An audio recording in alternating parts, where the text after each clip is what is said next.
Welcome to the Schweizmobil root data extraction script. So in this video, I'll explain the script I've created to extract root data from the website schweizmobil.ch. Let's dive in. First, let's start with the extract function. The function is responsible for extracting the root data from the website. It uses the Selenium WebDriver to interact with the web pages. And the script begins by initializing the WebDriver, specifically the Chrome driver. It sets an implicit wait time of 30 seconds to ensure the elements on the page are fully loaded before interacting with them. Then the roots are stored in a list called roots. The script starts by extracting the local roots from the page schweizmobil.ch, the E-Wonderland lokale Routen, to ensure all roots are loaded. It then scrolls down the page by increments and waits for 1 second between the scrolls. Next, the script extracts the URL and names of the local roots by finding the elements with the CSS selector, a data CY root card it, and the URLs and names are then appended to the roots lists as dictionaries. The same process is repeated for regional roots and national roots. And the script visits the respective pages, scrolls down to load all the roots, and extracts their URLs and names. The URLs are appended to the roots list along with the corresponding region or nation name. And after extracting the main roots, the script moves on to extract subroots for regional and national roots. It visits each subroots page and extracts the URL and name, which are added to the roots list in a similar manner as before. Now, for each root in the roots list, the script navigates to the roots URL and prints the URL. It also extracts additional details such as distance, altitude up, altitude down, and more. These details are assigned to the corresponding root dictionary. The script then proceeds to clean and format the extracted data in the transform function. It reads the extracted data from the CSV file schweizmobil.stage1.csv into a pandas data frame. The data cleaning involves removing unwanted units and symbols from the distance, altitude up, altitude down, and difficulty level columns. The duration column requires a bit more processing. The script splits the duration string into individual components such as hours and minutes. It then calculates the total duration in minutes and updates the duration column accordingly. Finally, the transform data is saved to a new CSV file called schweizmobil.stage3.csv. The last step is to load the transform data into a database table using the load function.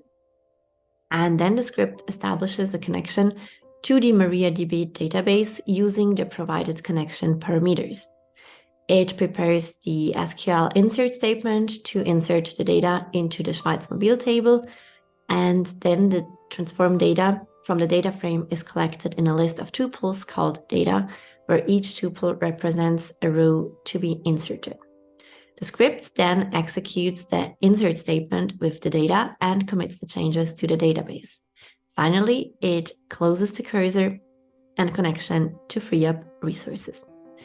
And I would say that's it. The script successfully extracts root data from the Schweizmobil website, transforms it, and loads it into the database. During our group project, we encountered several considerations and errors related to web scraping that required our attention. We faced challenges when the target website underwent changes. The modifications in HTML structure, class names, and IDs disrupted our scraping code, leading to errors. So to tackle this, we regularly monitored the website for changes and then promptly updated our code to ensure its full functionality. We were first afraid to encounter CAPTCHAs and IP blocking mechanisms that hindered our scraping progress. Solving captchas manually and implementing techniques to bypass IP blocks would have been necessary to continue scraping without interruptions, but luckily we did not have anything in this direction. And I believe that dynamic content loading posed a significant obstacle during the scraping process. I'm not sure, but I think that the website utilized Ajax and JavaScript to update information dynamically or some sort of way, resulting in incomplete data capture. So to overcome this, we modified our code to account for dynamic content by incorporating wait times and leveraging tools like Selenium. Especially I had to deal with that. And data formatting and also validation issues affected the quality of the scraped data. So inconsistent formatting, missing fields, and invalid data required attention and correction.